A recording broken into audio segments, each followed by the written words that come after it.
Good morning friends. આજે આપણો પહેલો સેશન છે. તો પહેલાં તો મારું ઇન્ટ્રોડક્શન આપી દઉં. હું રાકેશ સર એબી સ્કૂલની અંદર ટ્રસ્ટી છું અને તમારું ફિઝિક્સ નીટ હું લઈશ, એટલે નીટનું ફિઝિક્સ છે હું ભણાવવાનો છું. તો ઓલરેડી હિતેશ સરે છે તમારું ચેપ્ટર 3 ચાલુ કરી દીધેલું છે, લગભગ પૂરું થવાના તૈયારીમાં છે. તો આપણે હવે આ જ ચેપ્ટરને વધુ ડિટેલમાં જે કન્સેપ્ટ સરે નથી કરાવેલા અથવા તો કરાવેલા છે તો એનું થોડું ઘણું રિવિઝન અને વધુ ફોકસ આપણું હશે દાખલા પર, કારણ કે નીટની અંદર તમારે વધુમાં વધુ દાખલાઓ કરવાના છે. ફિઝિક્સની અંદર 45 ક્વેશ્ચન્સ હશે તો એ બધા જ MCQ છે, એટલે એ MCQ આપણે સોલ્વ કરવાનું શીખવાનું છે. વધુમાં વધુ ઝડપથી કેવી રીતે શોર્ટકટ ટ્રીક યુઝ કરીને આપણે MCQ સોલ્વ કરી શકીએ તે હું શીખડાવીશ. મારું ટીચિંગ કરવા માટેની મેથડ એવી છે કે સ્ટુડન્ટને ફંડામેન્ટલી એટલો સ્ટ્રોંગ કરું કે ગમે તેવો અનનોન દાખલો આવે તો એ અનનોન દાખલાને પણ એ જાતે સોલ્વ કરી શકવો જોઈએ. એટલે આપણે ફંડામેન્ટલી વધુ સ્ટ્રોંગ થવા તરફ એ રીતે આપણે દાખલાઓ ગણશું, એ રીતે આપણે થિયરીઓ ગણશું, કન્સેપ્ટ સમજશું. હું તમને ફિઝિક્સની અંદર ઈચ એન્ડ એવરીથિંગ બધું જ ભણાવીશ. નીટની અંદર એવું કંઈ જ બાકી નહીં રહી જાય કે જે તમને ન આવડતું હોય. તમારે કન્ટિન્યુઅસલી જેટલું હું ચલાવું એટલા દાખલાઓની ઘરે પ્રેક્ટિસ કરવી પડશે. કન્સેપ્ટ વિડીયો લેક્ચર સમજ્યા પછી પાછા દરરોજ એ દાખલાઓ જેટલા હું તમને કરાવું તો એ દાખલાઓ તમારે ઘરે પાછી પ્રેક્ટિસ કરવાની હશે, એટલે એ દાખલાઓ તમારે જાતે ગણવા પડશે. તો આપણે એવું કરશું કે હું જે થિયરી લખાવું તે થિયરી પછી થિયરીનો એ ટોપિક ભણાવ્યો પછી બોર્ડ ભરાઈ જાય ને એટલે નેક્સ્ટ વિડીયો સ્ટાર્ટ થતાં પહેલાં એ બોર્ડ 1-2 સેકન્ડ 3 સેકન્ડ સુધી સ્ક્રીન પર રહેશે. સ્ક્રીન પર એ રહે ત્યારે તમારે શું કરવાનું, સ્ક્રીનને પોઝ કરીને એમાંથી લખી કાઢવાનું અથવા તો એનો સ્ક્રીનશોટ લઈ લેવાનો અને પછી એમાંથી તમારે અહીંયા જે આપણે બોર્ડનું લખાવેલું છે એ તમારે નોટ બનાવવાની છે ફિઝિક્સની, એ નોટની અંદર લખી કાઢવાનું હશે. આપણે રેગ્યુલર લેક્ચર હોય તો રેગ્યુલર લેક્ચરમાં બી આમ જ હોય કે હું એક વખત બધું ટોપિક લખાવું અને પછી એમ કહું કે લખી લેજો, તો એ લખવાવાળું પોઈન્ટ છે તે પછી બોર્ડમાંથી સ્ટુડન્ટ ઉતારતા હોય. તો તમારે બી એવું જ કરવાનું છે. બોર્ડની જગ્યાએ મોબાઈલમાંથી તમારે ઉતારવાનું છે સ્ક્રીનશોટ લઈને. ઓલરેડી તમે બીજા સબ્જેક્ટમાં બધું કરો જ છો. તો આપણે કાઇનેમેટિક્સથી ચાલુ કરીએ, એક પરિમાણમાં ગતિ. તો આજે આપણે મેઇન કન્સેપ્ટ સમજશું સ્થાનાંતર ને પથ લંબાઈ વિશેનો. તો ઓલરેડી સરે તમને હિતેશ સરે પથ લંબાઈ એટલે શું, સ્થાનાંતર એટલે શું એ સમજાવેલું જ છે, એટલે થોડું ડિટેલમાં આપણે સમજી અને પછી ત્યાર પછી આપણે એના પરના આજે MCQ ગણીશું. તો પહેલો પોઈન્ટ આવે પથ લંબાઈ.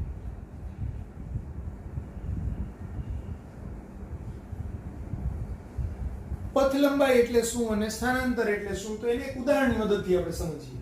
સપોઝ હું એમ કહું કે હું એક એ બિંદુએ છું, એ બિંદુએથી કોઈ એક બીજા બી બિંદુએ આમ ગતિ કરતો કરતો કરતો કરતો કરતો અહીંયા પહોંચું છું. આ બી બિંદુ છે. વાસ્તવિક ગતિ માર્ગ આ છે, એથી બી સુધી. આ વાસ્તવિક ગતિ માર્ગ જે છે એ ગતિ માર્ગ પર હું જેટલું અંતર કાપું એ કાપેલા અંતરને કહેવાય પથ લંબાઈ. એટલે પથ લંબાઈ એ પદાર્થે કાપેલા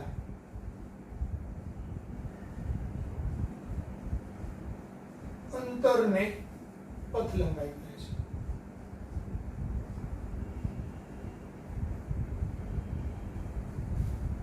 પથ લંબાઈ હંમેશા ધન હોય છે.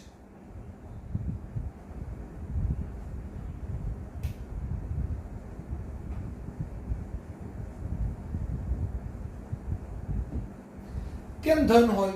તો આપણે એમ તો નહીં કહી શકીએ ને કે ભાઈ હું અહીંથી 4 ડગલા ચાલું અને 4 ડગલા એટલે 2 મીટર અંતર થતું હોય તો હું એક બિંદુથી બીજા બિંદુ સુધી પહોંચ્યો તો મેં 2 મીટરનું અંતર કાપ્યું તો હું એમ કહીશ મારી પથ લંબાઈ 2 મીટર છે.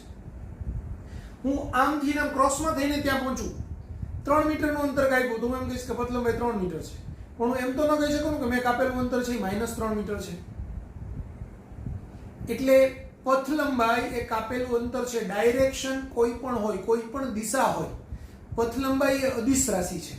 એટલે એને દિશા સાથે કંઈ લેવા દેવા નથી. કોઈ બી દિશાની અંદર તમે અંતર કાપો, ગમે તે રીતે અંતર કાપો, પ્રારંભિક બિંદુ અને અંતિમ બિંદુ ત્યાં વાસ્તવિક જે માર્ગે એણે ગતિ કરી હોય એ માર્ગે એણે કેટલું અંતર કાપ્યું, એ કાપેલા અંતરને પથ લંબાઈ કહેવાય. તો આપણે અહીંના ઉદાહરણમાં અહીંથી સપોઝ આમ ફરતો જાય અને A થી B બિંદુ સુધી પહોંચે, ત્યાં સુધીમાં એણે સપોઝ 11.6 મીટરનું અંતર કાપ્યું હોય, તો 11.6 મીટર અંતર એની પથ લંબાઈ કહેવાય. અહીંથી આપણે એક દોરો આમ રાખીએ અને દોરાને એક્ઝેક્ટ અહીંથી આમ કરતા છે આમ લઈ લઈએ અને પછી એ દોરાને આપણે સીધો કરી નાખીએ તો એ દોરાની જે લંબાઈ થાય એ આપણી પથ લંબાઈ થાય. સ્થાનાંતર એટલે શું?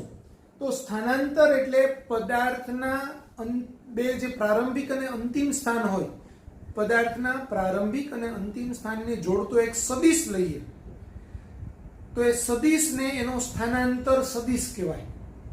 પણ આપણે અત્યારે સદિશ ન સમજીએ અને ખાલી એટલું સમજીએ કે પ્રારંભિક અને અંતિમ બિંદુને વચ્ચે સીધી રેખા હોય તો એ સીધી રેખાનું અંતર અથવા તો પ્રારંભિક અને અંતિમ બિંદુ વચ્ચેના લઘુત્તમ અંતરને તેનું સ્થાનાંતર કહે છે. A થી B નું સ્થાનાંતર કેવું હોય? તો A થી B તરફનો એક ડાયરેક્ટ સદિશ આમ જોઈન્ટ કરી દઉં તો આની લંબાઈ અહીંથી અહીંયા સુધીની લંબાઈ એ એનું સ્થાનાંતર થશે. સ્થાનાંતર ધન, ઋણ કે શૂન્ય હોઈ શકે.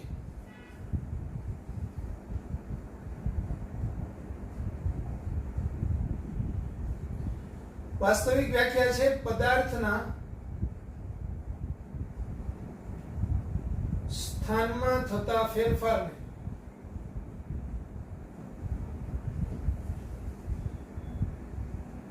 સ્થાનાંતર કહે છે. પથ લંબાઈ હંમેશા ધન હોય છે અને અદિશ રાશિ છે.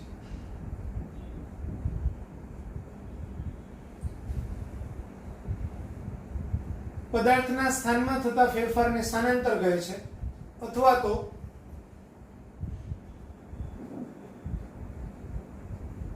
પદાર્થના પ્રારંભિક અને અંતિમ બિંદુ ને જોડતા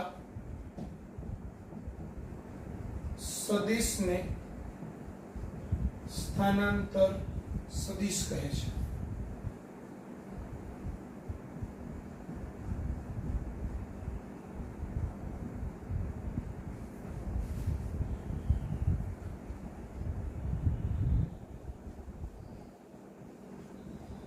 પદાર્થના પ્રારંભિક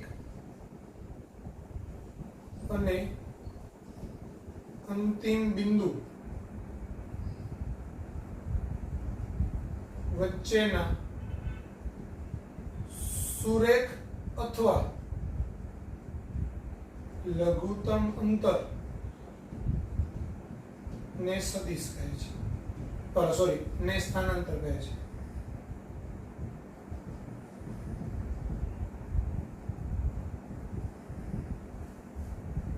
સ્થાનાંતર ધન, ઋણ કે શૂન્ય હોઈ શકે છે.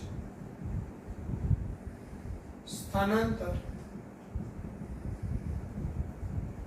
સદિશ રાશિ છે.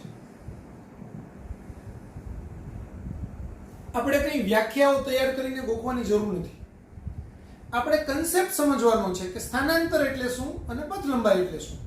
તો પથ લંબાઈ એટલે પદાર્થ એક બિંદુએથી બીજા બિંદુએ પહોંચે ત્યારે એને ખરેખર જે અંતર કાપ્યું હોય, જે ગતિમાર્ગ ઉપર એ ચાલ્યો હોય, એ ગતિમાર્ગ ઉપર એને ખરેખર જે અંતર કાપેલું છે એ અંતરને એનું પથ લંબાઈ કહેવાય. પણ પ્રારંભિક બિંદુ અને અંતિમ બિંદુ વચ્ચેના સ્ટ્રેટ ડિસ્ટન્સને એનું સ્થાનાંતર કહેવાય. દાખલા તરીકે આપણે વિચારીએ કે નવસારીની એબી સ્કૂલ કાલિયાવાડીથી સુરતના બસ સ્ટેન્ડ સુધી આપણે જઈએ છીએ કાર લઈને. તો હવે આપણે જ્યારે કાલિયાવાડીથી નીકળ્યા ત્યારે આપણે કારની અંદર છે એ ટ્રીપની અંદર 0 કિલોમીટર સેટ કરી દઈએ છીએ. કાર સપોઝ સુરતના બસ સ્ટેન્ડે પહોંચે, એના પાર્કિંગમાં જઈને ઊભી રહીએ, એનું અંતિમ બિંદુ ગણીએ તો ત્યારે સપોઝ 37.6 કિલોમીટર થાય છે. તો હવે કાર કઈ સીધી અહીંથી કાલિયાવાડીથી ડાયરેક્ટ હવામાં ઉડતી જઈને બસ સ્ટેન્ડના પોઈન્ટ પર ઊભી નથી રહેવાની. એ રોડ ઉપર ચાલતી ચાલતી જશે, ત્યાં એને કેટલા બધા ટર્ન લીધેલા હશે, રસ્તા ઉપર ચાલતા ચાલતા છેક ત્યાં પહોંચે તો ત્યાં જે એને 37.6 કિલોમીટરનું ડિસ્ટન્સ એનું ટ્રીપ મીટર બતાવતું હશે તો એ 37.6 કિલોમીટર એની પથ લંબાઈ થઈ કહેવાય, એને કાપેલું વાસ્તવિક અંતર કહેવાય. હવે આપણે સપોઝ આ કાલિયાવાડી અને અહીંયા આપણું સુરતનું છે તે બસ સ્ટેન્ડ છે, તો એની વચ્ચેનું જે સ્ટ્રેટ ડિસ્ટન્સ હોય હવામાં, એ સ્ટ્રેટ ડિસ્ટન્સને કહેવાય સ્થાનાંતર. તો આ રીતે પથ લંબાઈ અને સ્થાનાંતર સમજી શકાય. સપોઝ હું એક બીજું ઉદાહરણ લઉં. એટલે તો 7-8 ઉદાહરણથી જ આપણે કન્સેપ્ટ કરીએ એટલે ક્લિયર. હું એમ કહું કે એ બિંદુ છે, એ બિંદુએથી હું ગતિ કરી અને આમ પહોંચું છું બી બિંદુએ. આ સપોઝ હું એમ કહું કે 4 મીટર છે, આ 3 મીટર છે, તો જાઉં છું આમ, અહીંથી અહીંયા આવું, અહીંથી ટર્ન લઈને અહીંયા પહોંચું, તો આની પથ લંબાઈ 4 + 3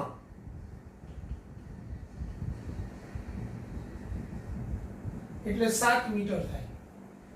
જ્યારે સ્થાનાંતર એ ડાયરેક્ટ ડિસ્ટન્સ થાય A થી B, એટલે સ્થાનાંતર તો આપણને ખબર છે પાયથાગોરસના પ્રમેય મુજબ જો આ કાટખૂણો હોય તો આ 4 છે, આ 3 છે, તો આ શું થશે? √4²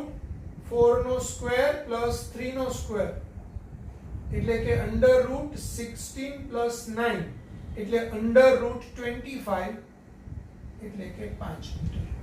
તો સ્થાનાંતર થશે 5 મીટર. ખ્યાલ આવ્યો? હું એમ કહું કે ભાઈ એક પદાર્થ છે અથવા તો એક વ્યક્તિ છે, એ બિંદુએથી અર્ધવર્તુળાકાર માર્ગે સામેના બિંદુ B એ પહોંચે છે. આ અર્ધવર્તુળાકાર માર્ગ છે એની ગતિપથની ત્રિજ્યા 5 મીટર છે. તો આ કિસ્સામાં સ્થાનાંતર અને પથ લંબાઈ શું કહેવાય?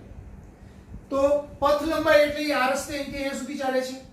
હવે આપણને ખબર છે વર્તુળ, તો વર્તુળની અંદર શું હોય તો કે વર્તુળનું પરિઘ એ 2πr હોય. તો અર્ધવર્તુળનો પરિઘ કેટલો થાય?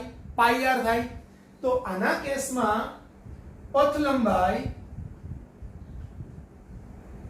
એટલે πr થશે, π અને r એટલે 5, તો આ 5π અથવા તો 5 ગુણાકારમાં 3.14 ચોક 20 2 5 ને 2 7 8 15 2 પછી 15.70 મીટર એ એની પથ લંબાઈ થશે. હવે સ્થાનાંતર લઈએ આપણે.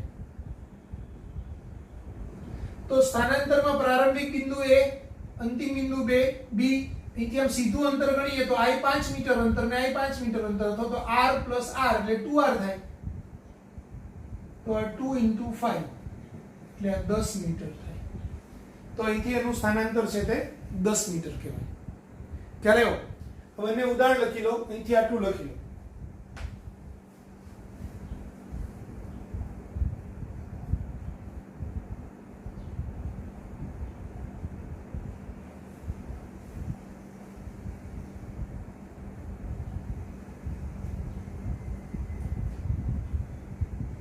સ્ક્રીનને પોઝ કરો અથવા તો સ્ક્રીનશોટ લઈ અને આટલું લખી કાઢો. હવે એક બીજો કન્સેપ્ટ સમજો. સપોઝ હું એમ કહું કે ભાઈ આ સંખ્યા રેખા છે, આ 0 છે, આ 1, આ 2, 3, 4, 5 આ બધા મીટર એકમની અંદર છે. અહીંયા -1, અહીંયા -2, અહીંયા -3. હવે હું સપોઝ એક બિંદુ ઉપર ઉભેલો છું, એટલે એ છે એ મારું પ્રારંભિક સ્થાન છે. હું A થી પહેલા જાઉં છું ગતિ કરતો કરતો આ C બિંદુએ. C થી હું ગતિ કરતો રિટર્ન આવી અને આ B બિંદુએ જે -1 ઉપર છે ત્યાં પહોંચું છું. તો આ સમગ્ર ગતિ દરમિયાન હું પહેલા A થી C જાઉં છું અને C થી B જાઉં છું, એટલે A મારું પ્રારંભિક સ્થાન છે, B મારું અંતિમ સ્થાન છે.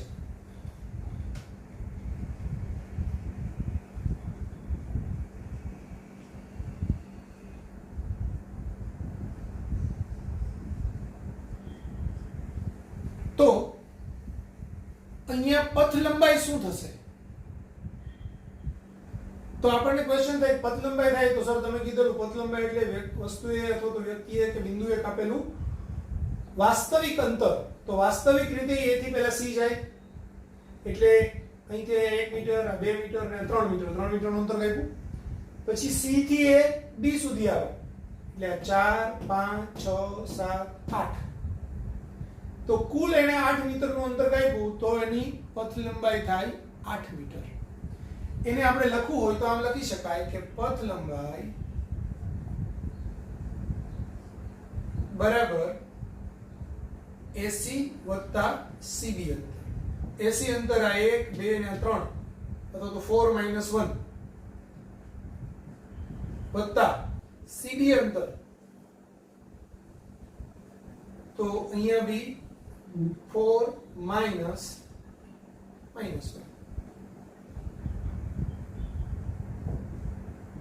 અથવા તો 1 આ 2 આ 3 આ 4 અને આ 5 થાય. તો આ 4 - -1 એટલે આ 5 જ થાય ને આ 4 - 1 એટલે 3 થાય. 1 2 અને 3 ડાયરેક્ટ લખો તો બી વાંધો નથી. 3 + 5 એટલે 8 મીટર. તો પથ લંબાઈ થશે 8 મીટર. હવે સ્થાનાંતર. તો સ્થાનાંતર શું થશે? A થી B સુધી પહોંચ્યા આપણે તો સ્થાનાંતર છે એકચ્યુઅલી AB જ થાય. એમાં આ એનું અંતિમ સ્થાન એટલે -1 માઈનસ આ એનું પ્રારંભિક સ્થાન 1 તો -2 મીટર. તો એનું સ્થાનાંતર થાય -2 મીટર. હવે આ -2 મીટર શું દર્શાવે? તો જ્યાં વ્યક્તિનું પ્રારંભિક સ્થાન છે એનાથી ધન દિશામાં જાઓ તમે તો એ સ્થાનાંતર ધન ગણાય, અને એની વિરુદ્ધ દિશામાં જાઓ તો ઋણ દિશામાં તો એનું સ્થાનાંતર ઋણ ગણાય. એટલે -2 મીટરનો મતલબ એવો થાય કે એ બિંદુએથી ઋણ દિશામાં 2 મીટરનું અંતર એનું સ્થાનાંતર છે. એટલે એનું અંતિમ સ્થાન A થી ઋણ દિશામાં 2 મીટર અંતરે આવેલું છે. તો થયું ને, અહીંથી આ 1 મીટર ને આ 2 મીટર. તો આ સ્થાનાંતરનો મતલબ થયો. હવે સપોઝ હું એમ કહું કે અહીંથી આ બિંદુ છે 1 થી C સુધી જાય, C થી B આવે, B થી પાછો A આવી જાય. તો પાછો A આવી જાય તો એનું પથ લંબાઈ કેટલી કહેવાય? તો અહીંથી અહીંયા 1 2 3 4 5 6 7 8 9 10. તો પથ લંબાઈ એની 10 કહેવાય. પણ સ્થાનાંતર તો સ્થાનાંતર 0 કહેવાય, કારણ કે પ્રારંભિક સ્થાન પણ એ જ છે ને અંતિમ સ્થાન પણ એ જ છે. તો અહીંયા હું 1 - 1 કરું 0. એટલે A થી શરૂઆત કરી અને આમ ફરી અને પાછો A પહોંચી જાય તો એનું સ્થાનાંતર 0 છે, કારણ કે પ્રારંભિક અને અંતિમ સ્થાન એક જ છે. તેમની વચ્ચેનું સુરેખ અંતર 0 થાય. એટલે સ્થાનાંતર છે એ ધન, ઋણ કે 0 હોઈ શકે. પછી આપણે જ્યારે સદિશ વિશે ડિટેલ સ્ટડી કરશું ત્યારે આપણે જોઈશું કે સ્થાનાંતરને 3 ડાયમેન્શનની અંદર i j k ના સ્વરૂપમાં સદિશ સ્વરૂપે દર્શાવી શકાય, 2 ડાયમેન્શનની અંદર i ને j ના સ્વરૂપમાં દર્શાવી શકાય. તો એ આપણે આગળ ભણશું. હવે આપણે આના પછી જુદા જુદા આ પથ લંબાઈ અને સ્થાનાંતરોના દાખલાઓ ગણશું. ત્યારે રકમ હું તમને નીચે આપી દઈશ અને પછી એ દાખલો આપણે ગણશું. તો એ રકમ તમારે એમાંથી લખવાની છે અને પછી દાખલાનું કેલ્ક્યુલેશન લખવાનું છે. એક નોટ સાથે સાથે બનાવતી જવાની છે. એટલે તમને પહેલા એક વખત છે એ આખો વિડીયો તમે શાંતિથી પહેલા જોઈ નાખો, કમ્પ્લીટ પહેલેથી છેલ્લે સુધી આખો વિડીયો જોવાઈ જાય. પછી તમે એક એક છે તે પોઈન્ટ્સ જેટલા લખવાના આવતા જતા છે તેને તમે લખી કાઢો, અથવા તો તમે એક પોઈન્ટ જોઈ નાખો પછી એની અંદર પાછું જેટલું લખવાનું છે એટલું પોઝ કરીને લખતા જાઓ, પાછું બીજો દાખલો જુઓ એને પોઝ કરીને લખી નાખો, ત્રીજો જુઓ લખી કાઢો. એ રીતે કરો તો પણ ચાલશે.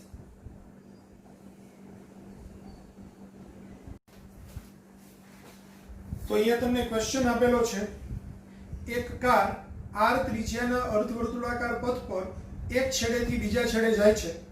આ કાર માટે પથ લંબાઈ અને સ્થાનાંતરના મૂલ્યોનો ગુણોત્તર ખાલી જગ્યા થશે.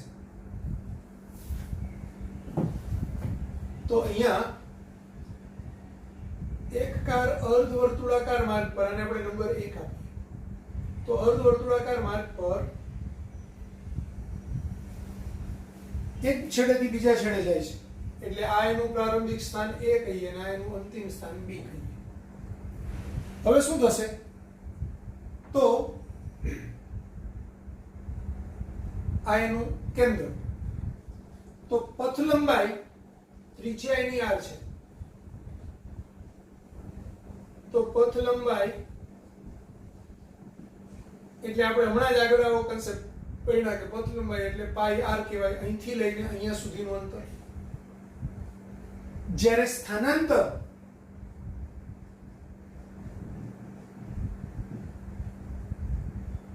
એ r પ્લસ r એટલે 2r થશે.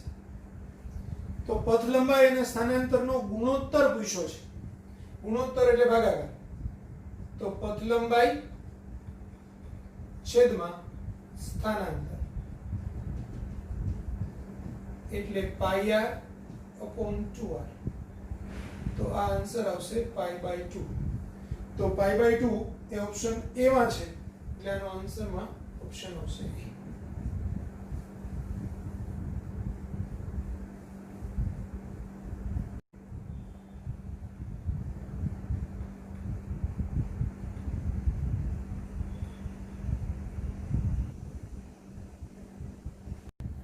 Question number 2.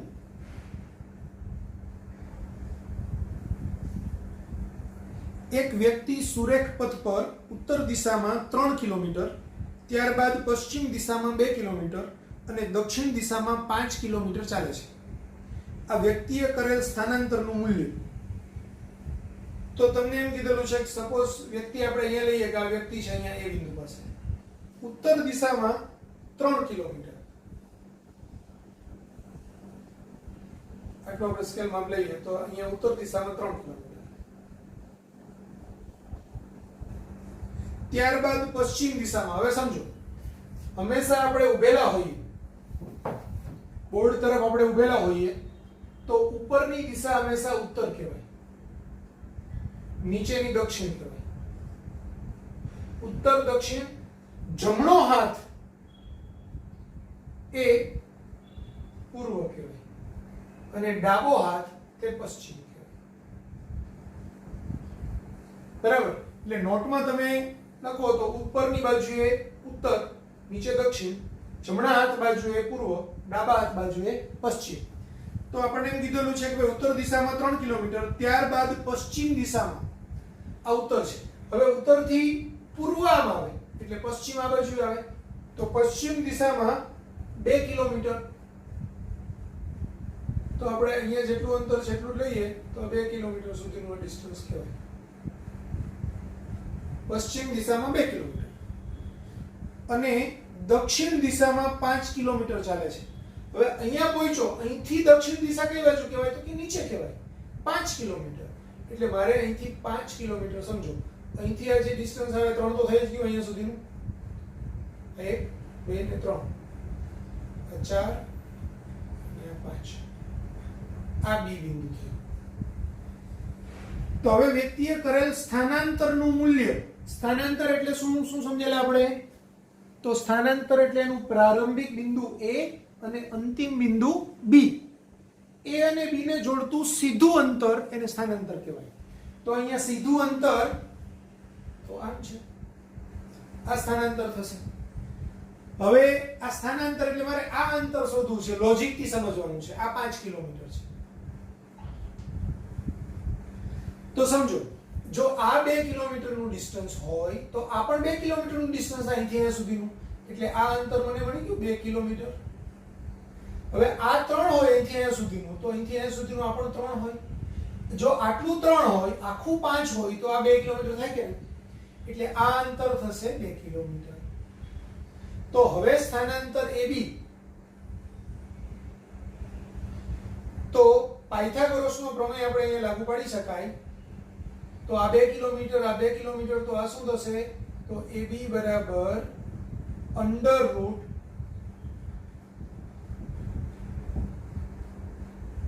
2 નો વર્ગ વત્તા 2 નો વર્ગ એટલે અંડર રૂટ 4 પ્લસ 4 એટલે અંડર રૂટ 8 એટલે 2 રૂટ 2 કારણ કે 8 ને આપણે 4 દુ 8 ગણીએ તો 4 નું વર્ગમૂળ 2 બહાર નીકળે એટલે 2 રૂટ 2 કિલોમીટર. તો આપણો આન્સર આવશે 2 રૂટ 2 કિલોમીટર એટલે A.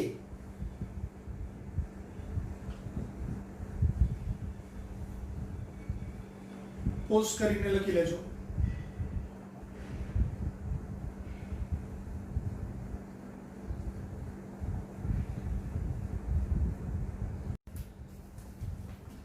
હવે જો ત્રીજો ક્વેશ્ચન. આકૃતિમાં કોઈ ગતિમાન ખટારા માટે ઝડપ વિરુદ્ધ સમયનો આલેખ દર્શાવેલ છે. આ ખટારાએ છેલ્લી 2 સેકન્ડમાં કેટલું અંતર કાપ્યું હશે? આવો ક્વેશ્ચન છે. તો અહીંયા ઝડપ વિરુદ્ધ સમયનો આલેખ છે. આ ઝડપ છે, આ સમય છે. ઝડપ વિરુદ્ધ સમયનો આલેખ છે અને છેલ્લી 2 સેકન્ડમાં ખટારાએ કેટલું અંતર કાપ્યું હશે એવો આપણો ક્વેશ્ચન છે. તો સમજો, પહેલી સેકન્ડ એની ઝડપ આ 5 માંથી આપણે કહીએ તો આટલી છે, બીજી સેકન્ડે ઝડપ આટલી છે, ત્રીજી સેકન્ડે ઝડપ આટલી છે, પાંચમી સેકન્ડે ઝડપ આટલી છે, છઠ્ઠી સેકન્ડે આટલી છે, સાતમી સેકન્ડે અહીંયા છે. આવું થાય. આલેખ પરથી તમારે છેલ્લી 2 સેકન્ડમાં કાપેલું અંતર પૂછ્યું છે. તો પહેલા જરાક એક કન્સેપ્ટ સમજી લો. અહીંયા તમને આલેખ છે v અગેન્સ્ટ t. બરાબર? જ્યારે પણ આ v અને આ t તો વેગ અથવા તો ઝડપ. ઝડપ બરાબર શું થશે? અંતરના છેદમાં સમય. સમયને હું ગુણાકારમાં લઈ જાઉં તો ઝડપ ગુણાકારમાં સમય એટલે થાય અંતર. તો જ્યારે કોઈ બે ભૌતિક રાશિનો ગુણાકાર કોઈ એક ત્રીજી ભૌતિક રાશિ આપતો હોય તો એ બે ભૌતિક રાશિના ગુણાકારનો આલેખ જો તમે ડ્રો કરો અહીંયા ઝડપ ને વિરુદ્ધ સમય તો એના વડે ઘેરાયેલું ક્ષેત્રફળ એ તમને આ ત્રીજી ભૌતિક રાશિ આપે. તો અહીંયા ઝડપ વિરુદ્ધ સમયનો આલેખ છે. તો v અગેન્સ્ટ t માં છેલ્લી 2 સેકન્ડમાં કાપેલું અંતર એટલે છેલ્લી 2 સેકન્ડ દરમિયાન આ આલેખે ઘેરાયેલું ક્ષેત્રફળ એટલે આટલાનું ક્ષેત્રફળ મારે શોધવું. આ છેલ્લી 2 સેકન્ડમાં કાપેલું અંતર થાય.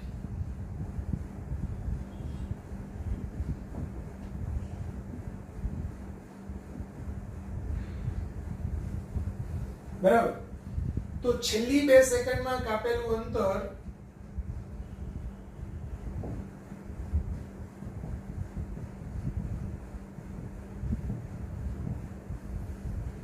બરાબર આપણે અહીંયા નામ આપી દઈએ આ a b c d e અને f. તો ત્રિકોણ BEF નું ક્ષેત્રફળ. હવે ત્રિકોણનું ક્ષેત્રફળ એટલે શું? તો તમે ભણેલા જ છો. ત્રિકોણનું ક્ષેત્રફળ એટલે 1/2 ગુણાકારમાં પાયો ગુણાકારમાં વેધ. તો અહીંયા શું આવશે?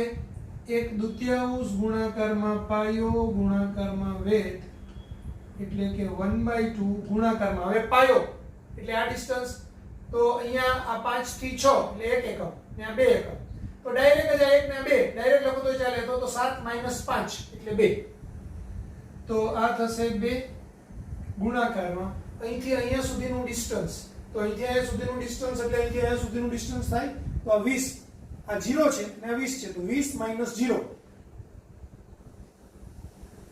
અને હજુ એક સારી રીતે લખું તો આમ લખીએ આ 7 - 5 ગુણાકારમાં 20 - 0 એટલે 1/2 7 - 5 એટલે 2 અને આ 20. તો 20 મીટર એ આપણું છેલ્લી 2 સેકન્ડમાં કાપેલું અંતર થશે. તો સમજો જ્યારે પણ તમને કોઈ આલેખ આપેલો હોય એની બે ભૌતિક રાશિનો ગુણાકાર કરવાથી તમને ત્રીજી ભૌતિક રાશિ મળતી હોય તો એ ત્રીજી ભૌતિક રાશિ એના જેટલાનું તમને પૂછ્યું હોય એના આલેખ વડે ઘેરાયેલું ક્ષેત્રફળ. હવે હું એમ કહું કે 7 સેકન્ડમાં કુલ કાપેલું કુલ અંતર કેટલું હશે, તો કુલ અંતર એટલે આખાનું ક્ષેત્રફળ.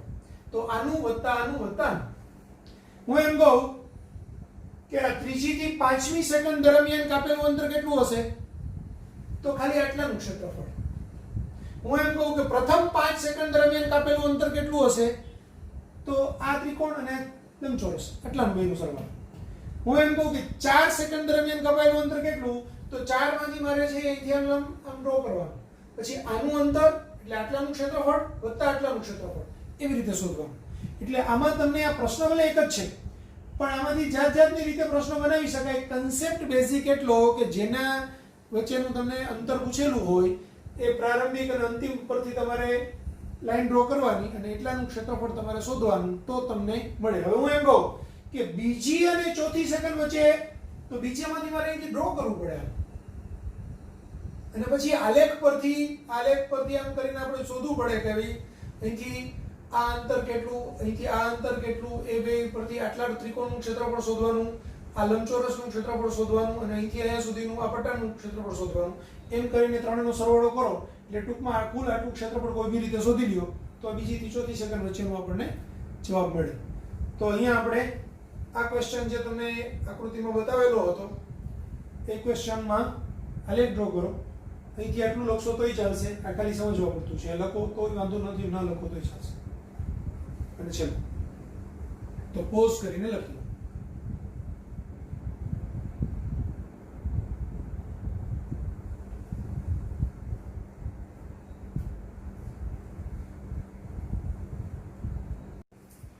Question number 4.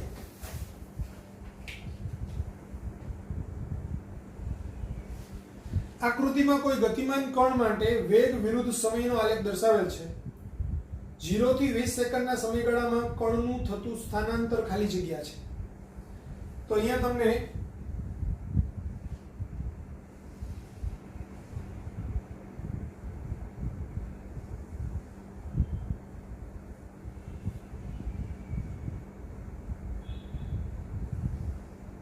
આપેલું છે 10, અહીંયા છે 20. આ સમય છે t સેકન્ડમાં, આ 0, આ પ્લસ બાર અને અહીંથી આપણે આમ લઈએ તો માઇનસ બાર. આ વેગ છે મીટર પર સેકન્ડ એકમ. તો આલેખ કોનો છે? વેગ વિરુદ્ધ સમયનો છે. શું પૂછ્યું છે? 0 થી 20 સેકન્ડ દરમિયાન કણનું સ્થાનાંતર. હવે સમજો, આગળનો જે દાખલો હતો એ ઝડપ વિરુદ્ધ સમયનો હતો અને આ કોનો દાખલો છે? વેગ વિરુદ્ધ સમયનો. આપણને ખબર છે ઝડપ એટલે પથ લંબાઈ એના છેદમાં સમય અને વેગ એટલે સ્થાનાંતર છેદમાં સમય. તો મારે સ્થાનાંતર જોઈતું હોય તો વેગ ગુણાકારમાં સમય આવે. ઓકે, હવે બીજું સમજો. 0 થી 20 સેકન્ડ દરમિયાનમાં કાપેલું કુલ ક્ષેત્રફળ, એમાં આ જે વચ્ચેની જે લાઈન છે એની ઉપરના જેટલા ક્ષેત્રફળ હોય એ ક્ષેત્રફળને ધન લેવાના અને નીચેના જેટલા ક્ષેત્રફળ હોય એ ક્ષેત્રફળને ઋણ લેવાના અને પછી તમારે ક્ષેત્રફળનો સરવાળો કરવાનો. તો અહીંયા સ્થાનાંતર બરાબર, તો આટલું ત્રિકોણ છે એનું ક્ષેત્રફળ 1/2 ગુણાકારમાં પાયો એટલે 10 ગુણાકારમાં વેધ એટલે 12. આ કેવું લેવાનું? ધન. વત્તા બીજું ક્ષેત્રફળ ઋણ લેવાનું એટલે 1/2 ગુણાકારમાં પાયો ગુણાકારમાં વેધ. તો આ 120 ના છેદમાં 2 એટલે +60 પ્લસ આ -60 એટલે બેનો સરવાળો આવે 0 એટલે એનું સ્થાનાંતર આવશે 0 મીટર. તો આન્સર આવશે A, 0 મીટર. હવે સપોઝ હું એમ કહું કે ભાઈ આ 20 છે એની જગ્યાએ અહીંયા 30 હોત, બરાબર, અહીંયા 30 હોત અને આપણું સ્થાનાંતરનો કઈ આલેખ છે આવો હોત.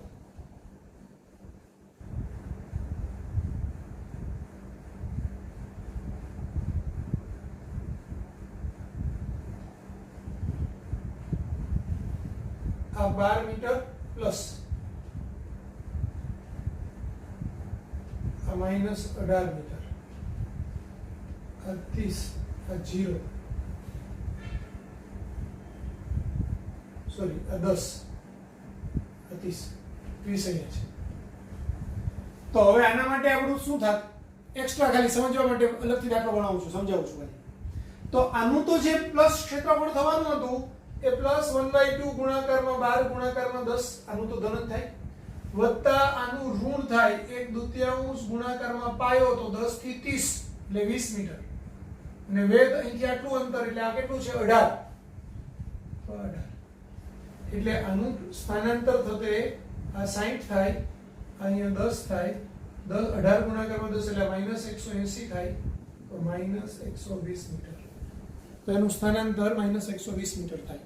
એટલે આવા દાખલા કોઈ પણ આવે, બરાબર, એની અંદર ઉપરનું ક્ષેત્રફળ ધન, નીચેનું ક્ષેત્રફળ ઋણ, પણ ક્યારે જો આલેખ વેગ વિરુદ્ધ સમયનો હોય અને સ્થાનાંતર શોધવાનું હોય તો તમારે ઉપરનું ક્ષેત્રફળ ધન, નીચેનું ક્ષેત્રફળ ઋણ. પણ જો તમારે પથ લંબાઈ શોધવાની હોય તો ઉપરનું ક્ષેત્રફળ એ ધન ને નીચેનું ક્ષેત્રફળ એ ધન, કાપેલું એને આંતરેલું કુલ ક્ષેત્રફળ જ શોધવાનું. હવે સપોઝ હું એમ કહું કે આની અંદર પથ લંબાઈ કેટલી, તો આનું ક્ષેત્રફળ 60 વત્તા આનું ક્ષેત્રફળ 60 એટલે કુલ 120 મીટર થાય. તો 120 મીટર એ બેયની પથ લંબાઈઓ થાય, એટલે સોરી 120 મીટર એ કુલ પથ લંબાઈ આ દાખલામાં થાય. આમાં કેટલું, તો 60 વત્તા 180 એટલે 240, તો અહીંયા પથ લંબાઈ થાય 240, પણ સ્થાનાંતર કેટલું થયું -120, અહીંયા સ્થાનાંતર કેટલું થયું 0. ખ્યાલ આવી ગયો બધાને કન્સેપ્ટ? ફરીથી એક વખત રિવિઝન. જો તમને વેગ વિરુદ્ધ સમય હોય અથવા તો ઝડપ વિરુદ્ધ સમય હોય, પથ લંબાઈ પૂછેલું હોય, v અગેન્સ્ટ t નો આલેખ હોય, ઇન જનરલ કંઈ કીધું જ ન હોય તો v વિરુદ્ધ t નો આલેખ હોય, અને જો તમને પથ લંબાઈ કીધેલું હોય અને એમાં તમને સેકન્ડ આપ્યું કે આટલી સેકન્ડ થી આટલી સેકન્ડ વચ્ચેનું, તો એટલી સેકન્ડ થી એટલી સેકન્ડ વચ્ચે જેટલું ઘેરાયેલું ક્ષેત્રફળ હોય એ બધું જ ક્ષેત્રફળ ધન લેવાનું અને સરવાળો કરવાનો. તો એ આપણને શું મળે, કાપેલું અંતર મળે, પથ લંબાઈ. પણ તમને સ્થાનાંતર પૂછ્યું હોય તો એ બે સેકન્ડ વચ્ચેના જેટલું ક્ષેત્રફળ ઉપર હોય એ ધન લેવાનું, નીચે હોય તે ઋણ લેવાનું, અને પછી પ્લસ માઇનસ કરીને સરવાળો કરવાનો, પછી જે આવે તે આન્સર, પછી એ ધનમાં જવાબ આવે કે ઋણમાં આવે. ક્લિયર? કન્સેપ્ટ બધાને સમજ પડી ગઈ? ફાઇન, લખી કાઢો.